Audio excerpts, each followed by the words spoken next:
What is up, everybody? This is the Anime Squad Podcast Minis, episode 4, and I'm your host for today, Omar. This is David. And like always, we have timestamps for your favorite shows for the minis. And I know last week we lost Arcana. We finished it. We wrapped it up nice in a nice bow.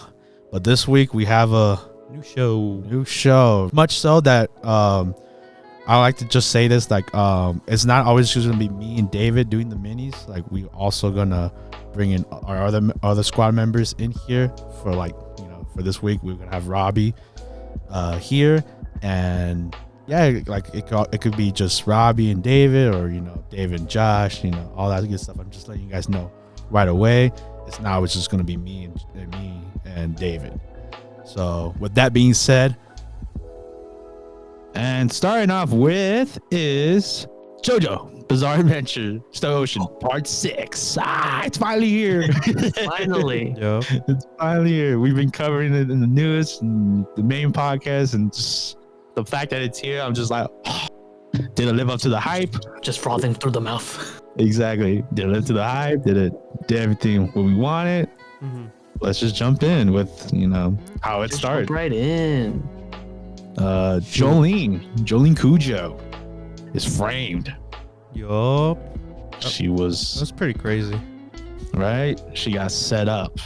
Yeah, it's very, like, you can right off the bat you can automatically tell just how different Jolene is from her dad Jotaro, because when part 3 starts, it's kind of the same thing where like Jolene's in jail compared to Jotaro, but the difference is that Jotaro put himself in jail because he thought he was quote unquote possessed by a spirit, but Jolene's like legit just framed. Yeah, this version of it, right? Yeah, she's like, oh, I don't know why I'm here. Like, I'm only here because I'm covering my boyfriend. So to be, right? Right. Love her. Love, right? True love, Romeo, Juliet. I knew when I saw that, I was like, oh, don't be dumb, girl. He don't like you. She's madly in love, Young innocent love, right? Get you anywhere. Nope. Including jail.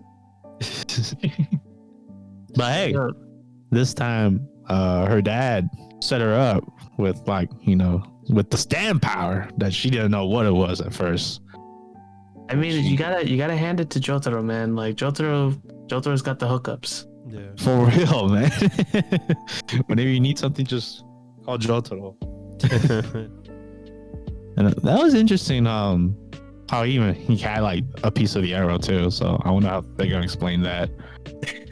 I mean, there's not really much need of an explanation, because like Jotaro and the Speedwagon Foundation have been pretty much on the hunt for all the arrows since like part 4, pretty much.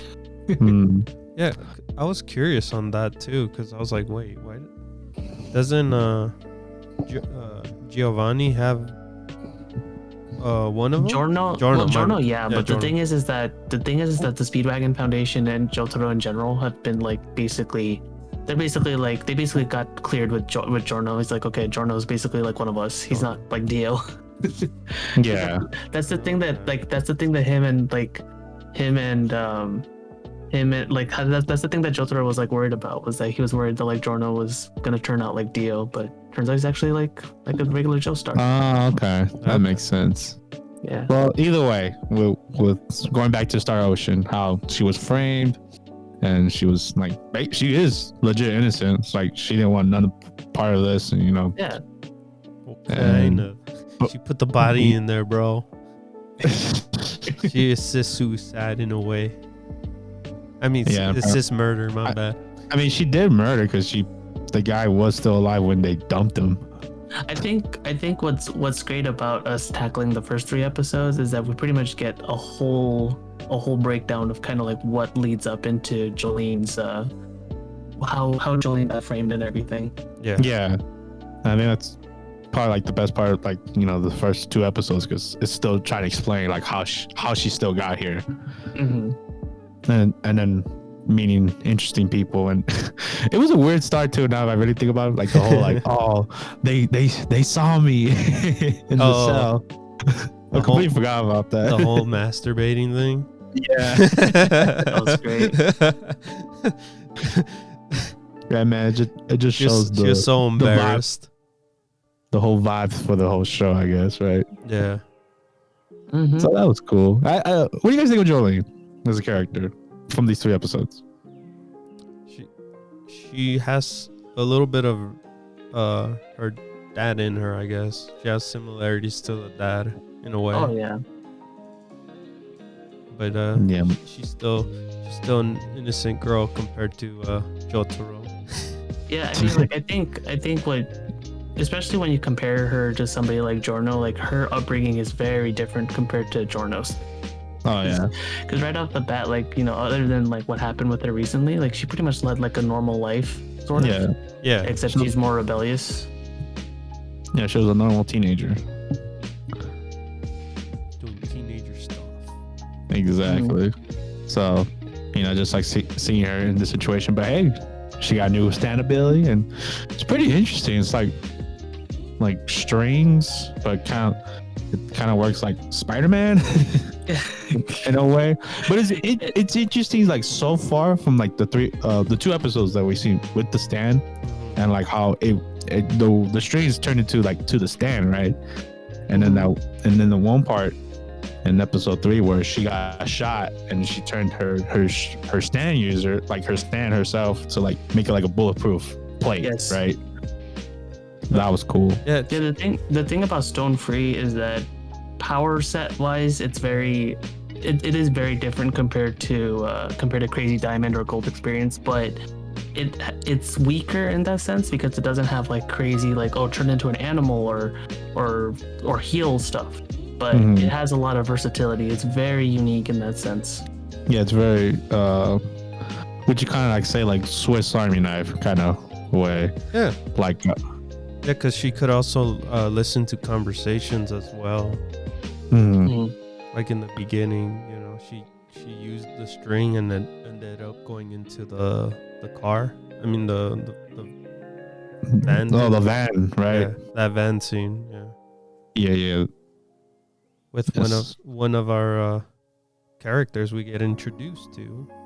Hermes, Yeah. which I think obviously or Joe Bro in a sense, because every part needs to have one. You know, you got the Zeppelis from part 1 and 2, you got Kakyoin from 3, you got Okuyasu in 4, and Bucciolati in 5. So now we got Hermes. Yeah, which I was mostly in just in the first episode, but she shows up. Well, she shows up by name like later on. So we're gonna see her more. Just to say, me and Omar, we're just anime only in general. Rabi, he's read the mangoes. Yep. But hey, to be fair, it's been years since I've read it. It's been like a good 5 years or so. Oh, okay. Yeah, so it's a good refresher. Absolutely. It doesn't take the experience to watch it. I know. I'm just FYI, you know. Yeah, just to let you guys know, like we have both experience of just anime and just from the manga readers as well. Yeah. So you get best of both worlds. Yeah. And it is honestly a refresher. Like the whole thing in episode 2 with the whole rat suit, I kind of forgot about that. That was weird, man. But hey, that just gave me a refresher of like I'm watching JoJo, so expect the unexpected.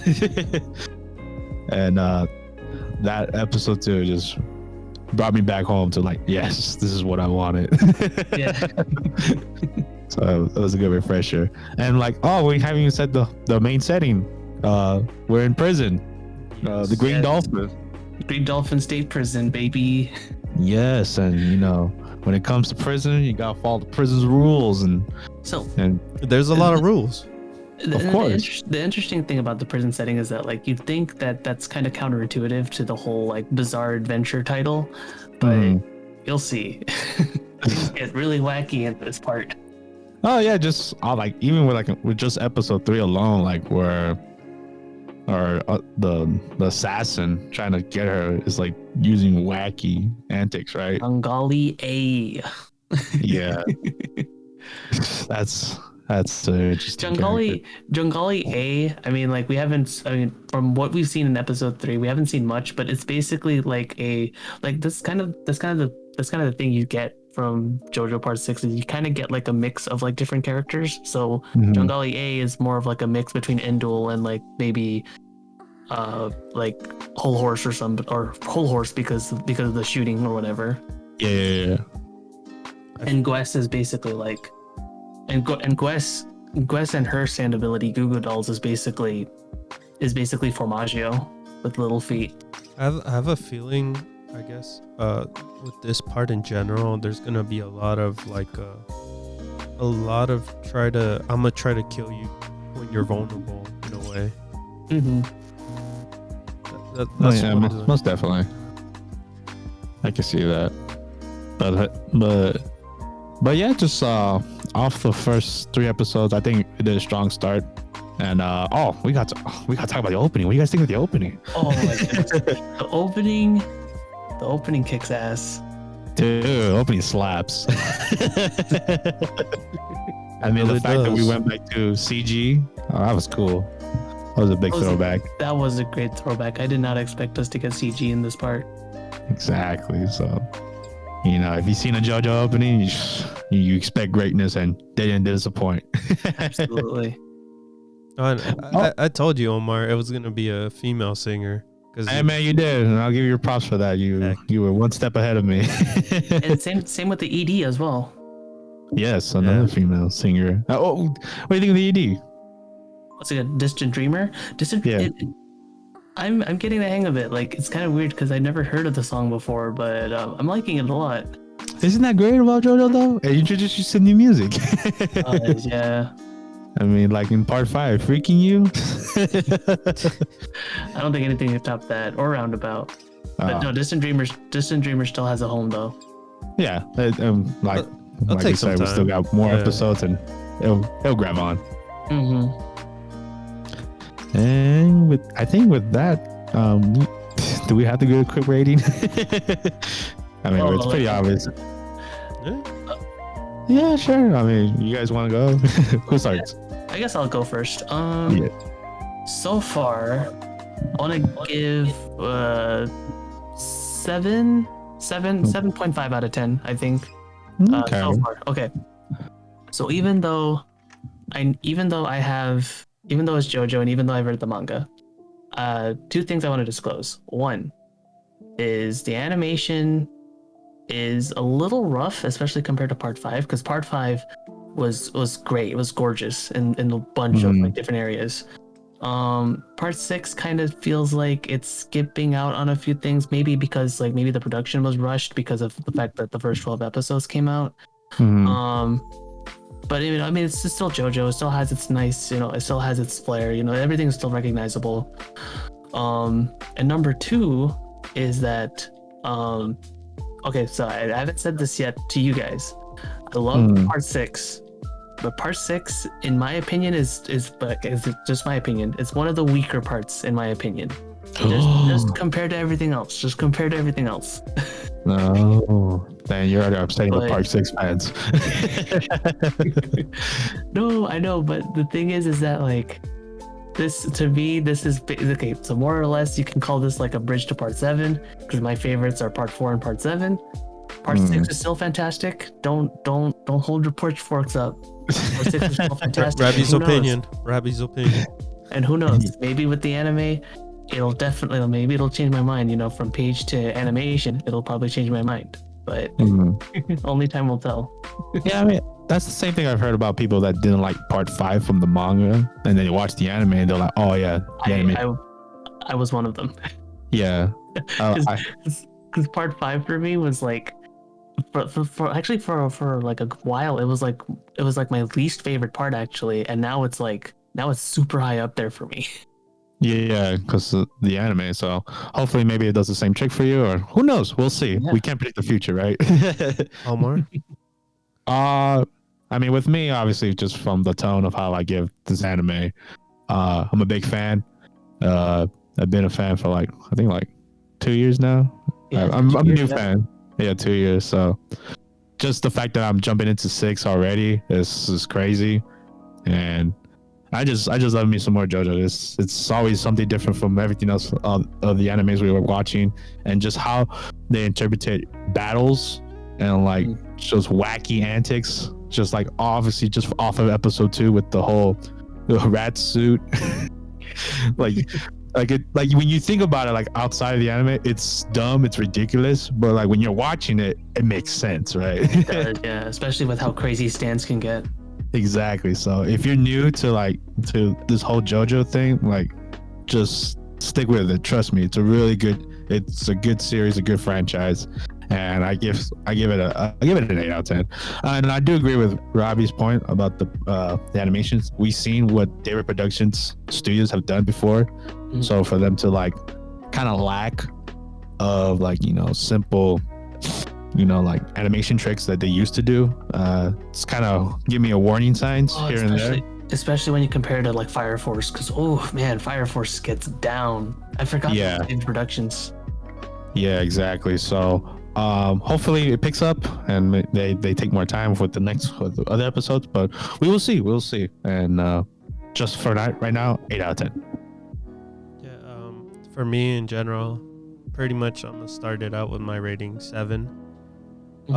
Same way. So far the story is entertaining and stuff. The only thing that affects it is the animation itself. But I think the reason why, what I think is maybe that they have too much projects right now. That's true. Yeah. Yeah, because they have they're gonna have they had a sports anime. They had like 3-4 projects. I think last year. Last year and this year. Yeah. So they feel like I don't know. Who knows? Hopefully the animation fix itself later on, but so far it's okay. Yeah. You better get to it, David. Yeah, David, get on that. Should, right?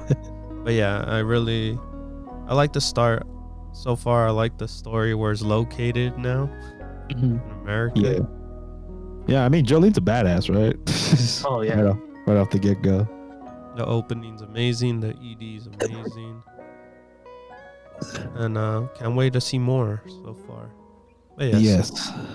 But like for you guys obviously can watch all 12 episodes, but this is just our opinions of the first 3. And if you want to hear about our opinions later on, join us next week in our other minis. But with that, we move on to our next show. We have Tails Gets Trolled. Our next show is going to be Genlock Season 2, Episode 5. What is going on with the show? We lost a member right away. Yeah, we lost Kazu, which I thought last week was like, oh, it's just a fluke, right? There's no way we're going to lose. After the development he got, they're not just going to kill him off. Nope, he's dead. Yes. He did die. And our team is very heartbroken and in shambles, that to a point that they betray, I guess, their alliance. Yeah, I think they turn back on the team they were fighting for, because at this point they're basically the Union, right? Yeah, how they see it, and they're gonna have to go on their own to just stop these clones of Chase blowing up. Yeah, so they're in the middle ground now. Yeah, they're not going anywhere. They're kind of like what St. Clair is going through. Like they're like that part of the war. But unfortunately, one of them's not going to be joining them, and that's Kate or McLeod. Let's just say she's so depressed that she decided to go to Babylon and experience what's all that about, since she was so depressed that she felt. I was confused with Cammy. Yeah, I was really confused with her because I was like, wait, where's she going, or how did she find this place? Yeah, do you remember? Well, because she found it when she memory shared with the yellow girl. Oh yeah. So that's how she knew about it, and that's why she wanted to go there, since the whole idea of like in Babylon, like if you're sick or ill, you feel sad, you will go to a better place. Like in this episode, we see the kid who's very ill go get ascended to a better place and stuff like that. And that's what she wanted to see firsthand, if this idea of it was good or not. And then this episode as well, Chase finally opens up. Yeah. Before he was, all the rest of the episodes, he was pretty much, I'm not telling anyone what I'm thinking. The door always came into play no matter what. Chase himself didn't know what to do. And I was like, oh, finally we're getting progress with Chase at least. Yeah, I mean, it only took Kazu to die, but yeah, we finally get progress. Yeah. And and like he does get support, like with Val. Yeah, with Val, being there for him, and Val's still going through Kazu's death, very hard for him and stuff. It was hard for both of them, I guess, since they were struggling. Yeah, the whole squad feeling sad and depressed. But they finally opened the door again, and like this time this corrupted Chase kind of thing is kind of like lurking him behind him now, Chase, and so that's terrible.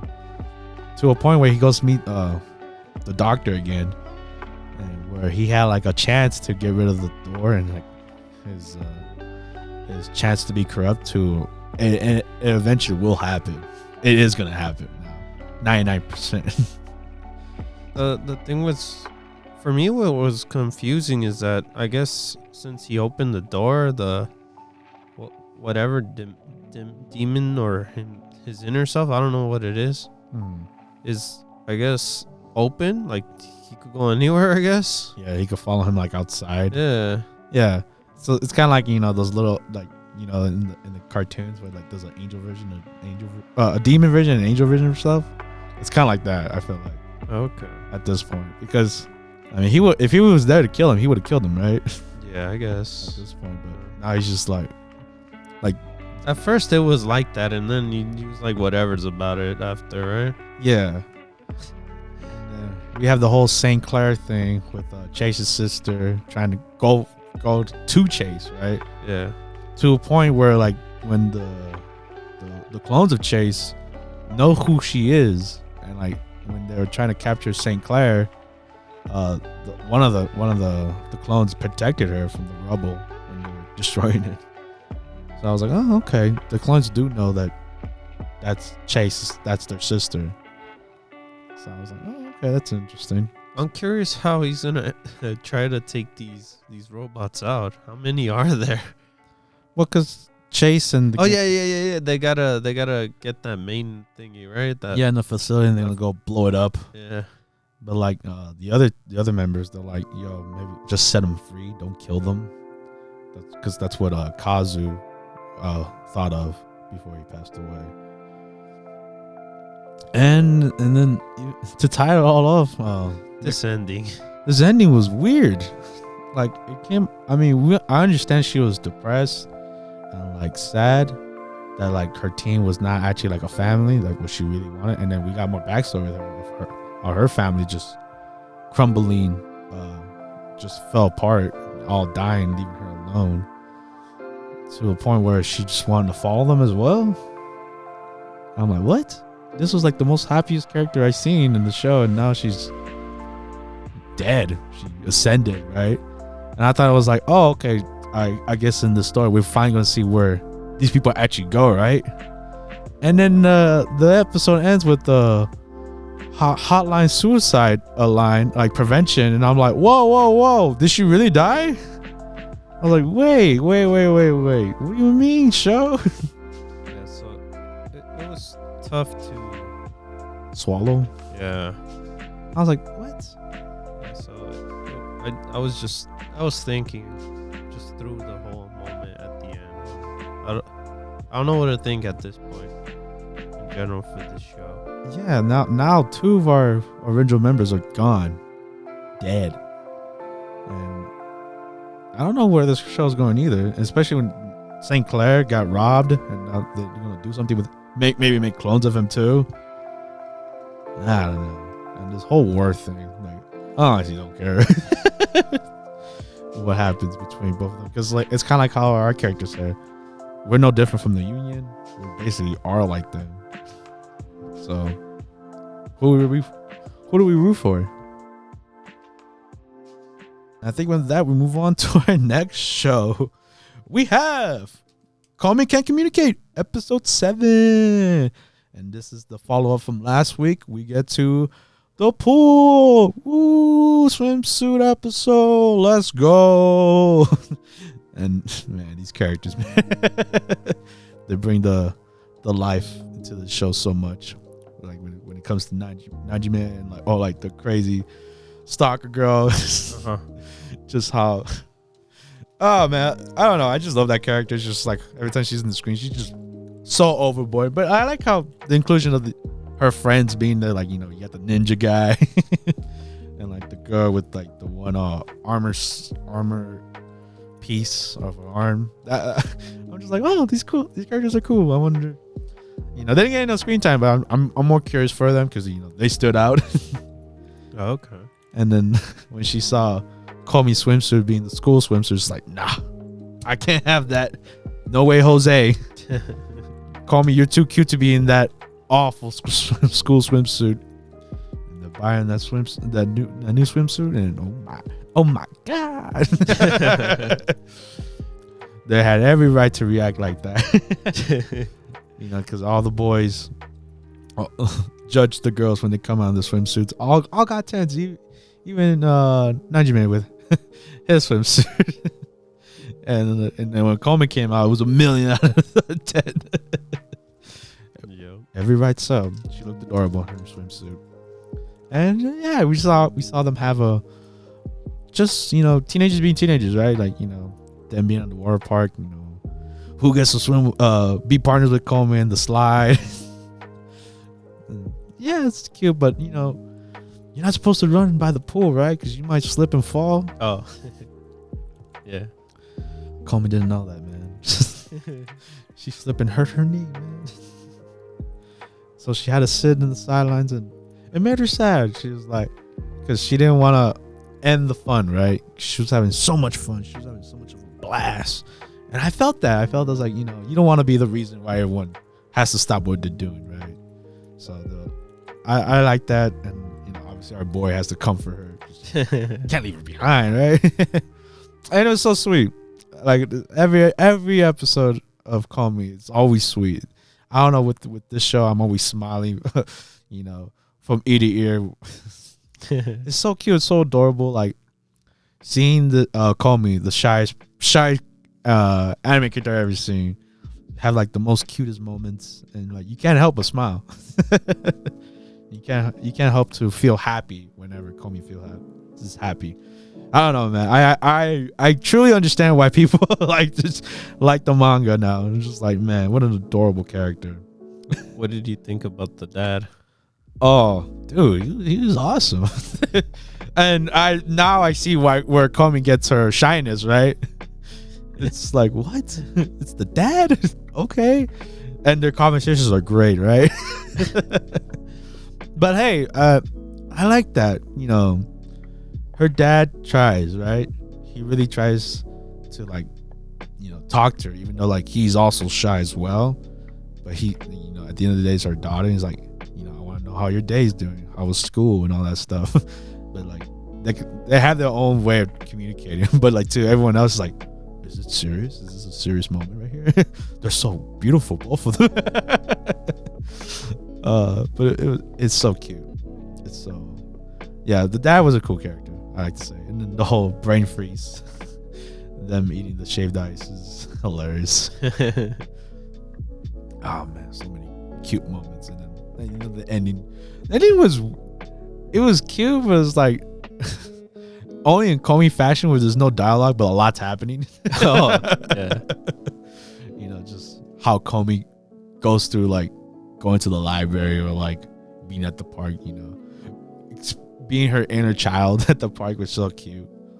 Where our main character always stumbles upon her but doesn't say hi or anything. He's like, that was adorable.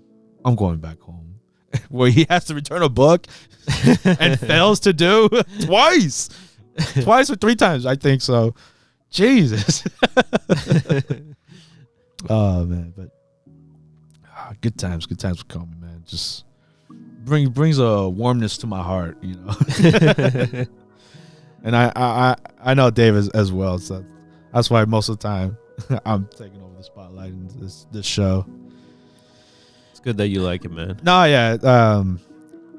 For being I think the people's champ of this season, like, you know, Komi, it's well deserved, right? I can see why people are really attached to Komi-san and how adorable she is. Because, you know, you have met that, you know, shy person where you want them to bloom and like have so many friends, but like it's so hard for them because it's socially awkward, and as much as you try, you know, they go back to the old habits of being by themselves. So I'm glad to see, you know, Komi getting out of that show, right? So yeah, can't wait for more Komi and see what other wacky characters we see next week. And with that, move on to our next show. We have The Vampire Dies in No Time, episode 9. And a lot of the what was it? What vampire he was? Oh, the rock paper scissors guy. Yeah, yeah. He had a specific title, right, for like a Japanese game. I can't remember the tip of my tongue, but they were playing rock paper scissors. They were basically playing rock paper scissors. Strip rock paper scissors. Exact. Where it challenged like the Hunter Guild, and lo and behold, the Hunter Guild is only full of men, right? And two women. 2 women. 1 left though. She was like, I ain't having any of this. This is dumb. But they all failed. They all struggle. Even John failed, bro. It was upsetting to see him. I know he shaved John. Yeah, Bastard. I don't know why he shaved him. Because he had a strip, so he only had fur. Well, it's easier to put a shirt on, but you know, but to take off the fur, that's gotta take time to grow. I know, what a bastard, dude. Yeah. And then the rest of the guys ended up getting nude. yeah, But then Drak was trying to cheat. yeah, no, Drak, and then he also brought the pervert vampire. Oh yeah, because the nudist one. he was already naked. Yeah. I like that. Like, you know, for every situation, he had a different outcome for them. Yeah. You know, for John, shave the fur. For the guy's already naked, give him boxers. And he was defeated there. Yeah, he was like, oh my god, how could you do this to me? And then like there was only one warrior left, a woman named Maria, who was a woman, very voluptuous, but tough girl. Oh, I like that what the guy says, like, wait, you could just hit him inside the bubble. Yeah, like, since nothing could come in, nothing could come out, why didn't you just wham him in there? And that's what Maria took her opportunity, because she's a fighter monk. She beat the crap out of him. These guys, man. I like how there was like a middle-aged women audience seeing all these. Oh yeah, they were enjoying They were like, woo! It was a what do you call it? A Magic Mike moment. Very much so. To like the point where the guild master was like, "Yo, next year we're gonna have a bigger." Like, no, we're not having it. Yeah, next year. no. The rest of the guys are like, "Nope, don't do this." And then like, I think the weak point was like, you know, boring Iron Fist guy.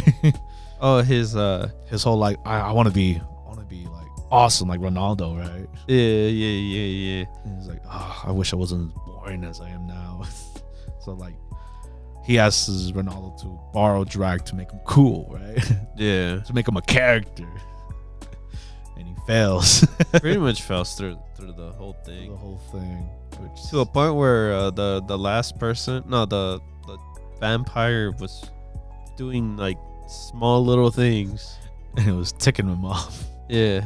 I do like. Oh, but when he ended up kicking John, It was all. the gauntlets came out, man. Yep. He got mad. His past side came out of him. Yeah. Which I did like. It was like, past he used to be badass. He used to go nuts. He used to be a Yakuza character. He's like, I'm trying to hide that. But my favorite moment was like with the joke with the ghoul. It was like, all right, now bump into him and give him that. Oh, that was funny too. Yeah, that was hilarious. That was my favorite joke of that part. Because that really pisses you off. It's like, you guys are ill-mannered. How dare you? It just smacks you and just give the like, excuse me. yeah. That was funny.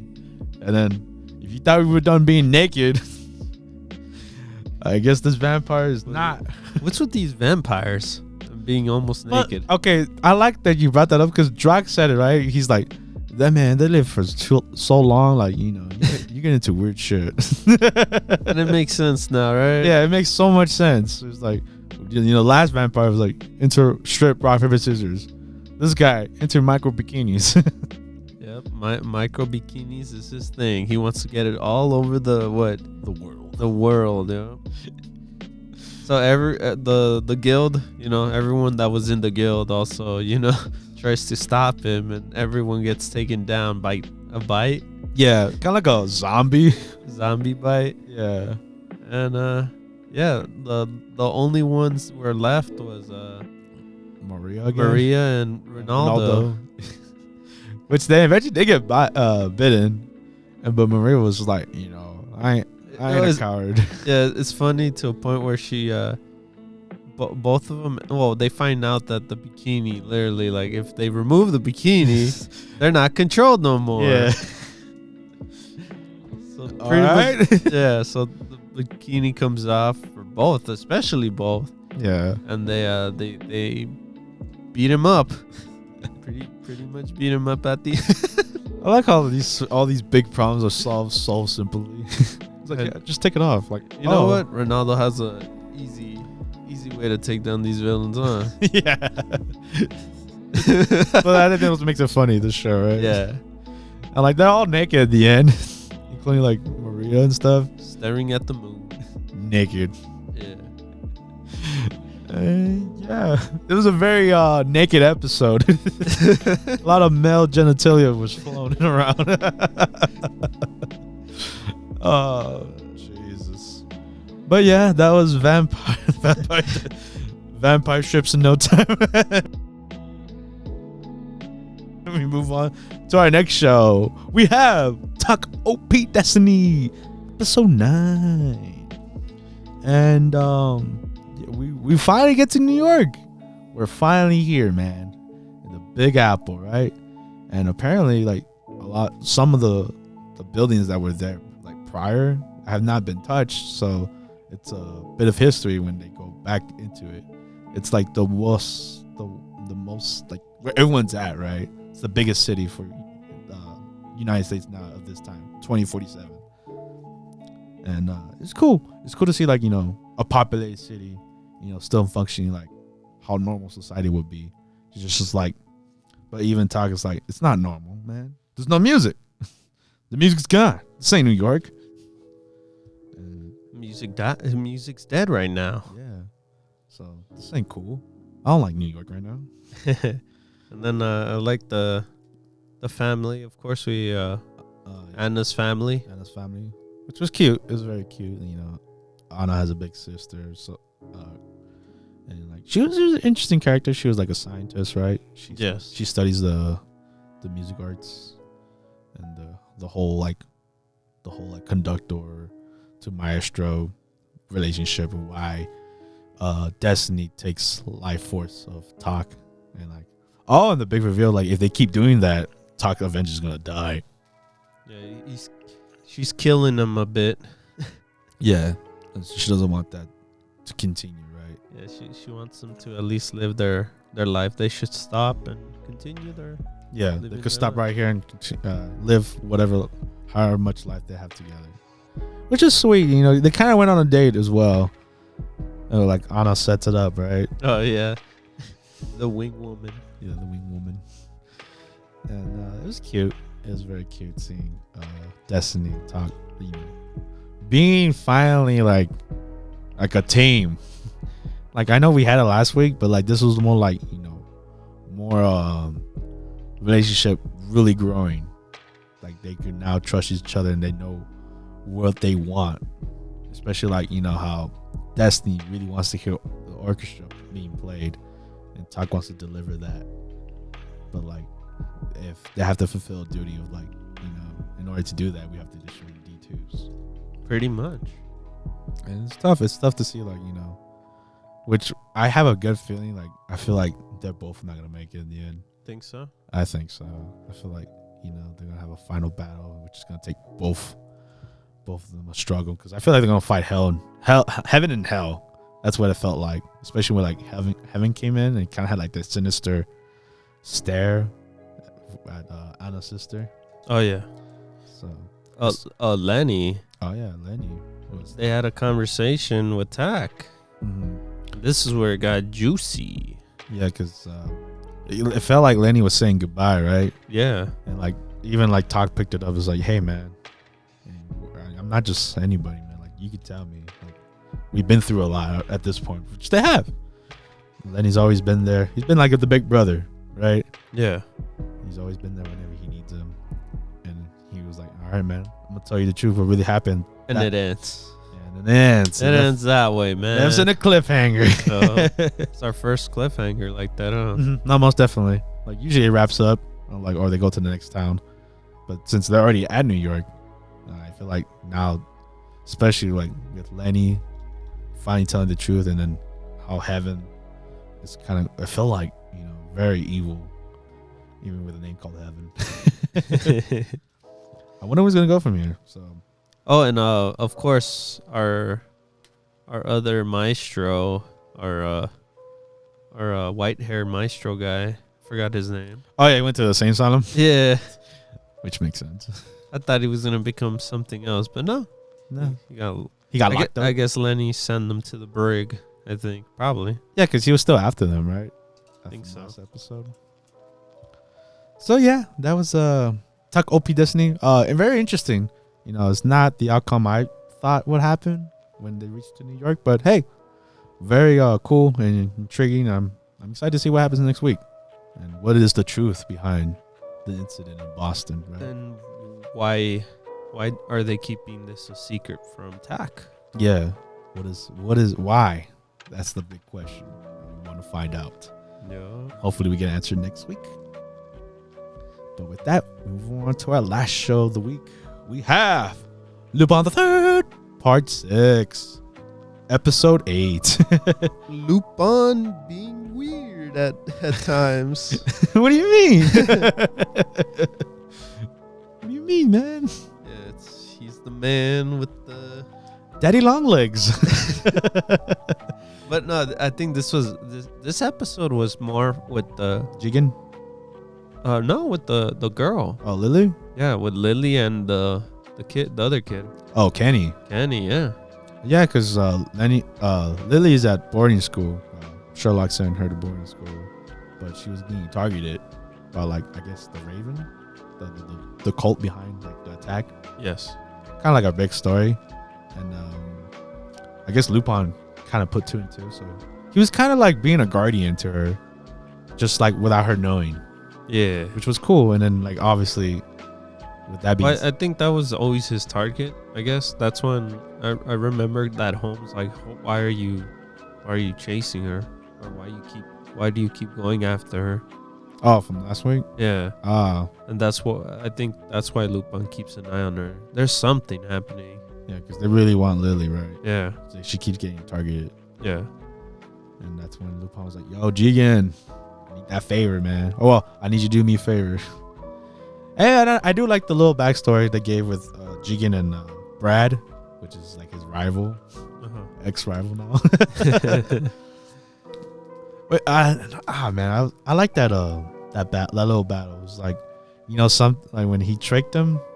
Yes. Where he's like, "Oh, he put a hat there in the box. That's too obvious." So, and then when he chucked the can to the side, he's like, "Oh, he's there." And then he outsmarted him. It was like, sometimes the most obvious choice is the best choice. And I'm like, damn, Jigen like that though. That's a badass move. But it was mostly like the story with his pistol, right? It's like, I can't leave my partner behind, bro. We've been through a lot. Yeah. What do you mean I can't use my Magnum rounds on my revolver? His revolver was too old school. Too old school. And he's like, nah, fam. one last ride. Literally. Oh man, but he was cool. I got tricked by the kid. Oh, I know, right? Okay, so like there was this Kenny character who really likes Lily. has a crush for Lily. Yeah. To a point where like he almost saved her. Yeah. Yeah, from getting kidnapped in the museum, but like obviously him being a kid, that's not gonna happen. That's when Lupin, Daddy Longlegs saves them. Saves them, and then they try to get Lily out of the boarding school since she's at harm. What we thought was Lily ended up we got bamboozled. It ended up being Kenny. Yep. Being Lily. And Jigen kind of giving that vibe of like what a gunsman is, right? Oh yeah, because he was curious why Jigen does this. Yeah, he thought it was like a hitman. No, what was it? Like a bodyguard. Yeah, bodyguard. There you go. And he was like, I'm not a bodyguard, bro. I'm a gunsman. Yeah, he's a gunsman for sure. Like a hired gun. I love what happens at the end. Oh, like when the gun falls up. No, well, it shoots, but it shoots the whole front barrel. part. Yeah. Yeah, when Brad and Jigen have that final gunfight. Yeah. You see all the part of the revolver right in his chest. Guy dies. Oh, yeah, because he uses his Magnum round. Oh, and the fact that he had a bulletproof vest because Lupin actually tried to end him, right? Oh, in that gunfight? No, remember when he fell into the water? No, that was Jigen. Oh, it was Jigen? Oh, yeah. Jigen Yeah, shot him 3 times. Yeah, but He ended up living. Yeah, then we found out it was a vest, bulletproof vest. Yeah. They said, F that.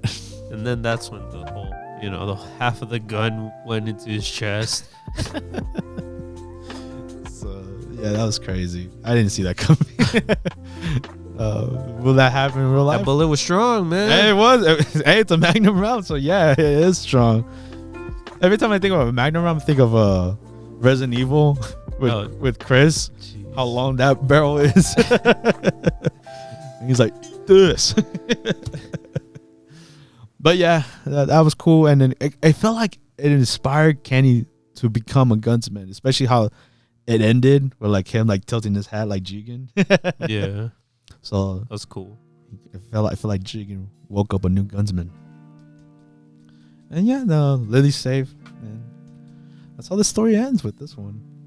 Brad's demise and Jigen still being a badass. This one, do you want to talk about the rival, the Pokemon evolution? I mean, we could quickly talk about it. Yeah. I mean, we usually don't cover it, but this is usually once a month. I don't know why Pokemon does it. Pokemon Evolution, episode 5. Yes. We saw the rest, but we didn't want to cover it on the podcast. Yeah, I mean, some of them were too short. Some of them we're not too attached to. Yeah. And this one, are you attached to? I played a little bit of Diamond, but I never got into. Honestly, it's perfect timing since the remake came out for Diamond and Pearl. I'm gonna probably give it a shot. The remake? Yeah. Yeah, me too. I eventually will pick it up. But either way, it's not about the game. It's about the short Pokemon Evolution. And I don't know why they didn't go with the fan favorite Dawn character show up. Or, the fan favorite champion, Cynthia. They went with what's his name? Barry. Barry. And his whole story of trying to prove that he is a cool Pokemon trainer, and he to be one step ahead his rival and pretty much eventually beat his dad. That is part of the Elite Four, and we see that journey unfold, which is interesting to say the least. And I guess the beginning part is kind of like how the game starts, with like the rival picks the Pokemon to like You know how it is, Pokemon. Yeah, for me, for being like little shorts, I really enjoy it. Even though they're not like really entertaining wise, but it's cool seeing it animated. Yeah. At least I wish Pokemon did more of that more often. Yeah. Within their game, instead of like still being Ash on this long journey of Pokemon never ends. He always be 10. Yeah, these are like fresher breath. A fresher breath. Yeah, a new experience. yeah. So yeah, that was that. I'm just waiting. Now we're finally into like, I guess I'm gonna sound old. My generation, right? With like 3rd gen, 2nd gen, and obviously 1st gen. I'm excited to see those and what they do with that. Especially third gen is like, honestly, my favorite. Can't wait. Yeah, I can't wait. That's what, next episode? Yeah. Oh. So expect that next month. Or whenever they release it. And with that wraps up the minis this week. And if you made it this far, thank you. Thank you for hearing us and for the minis. And if you enjoyed the minis, you can also watch our podcast where we have the whole squad there talk about the other animes of the season. And yeah, and with that, I've been your host Omar, and this is David, and we will hopefully see you guys next week. Bye guys. Bye.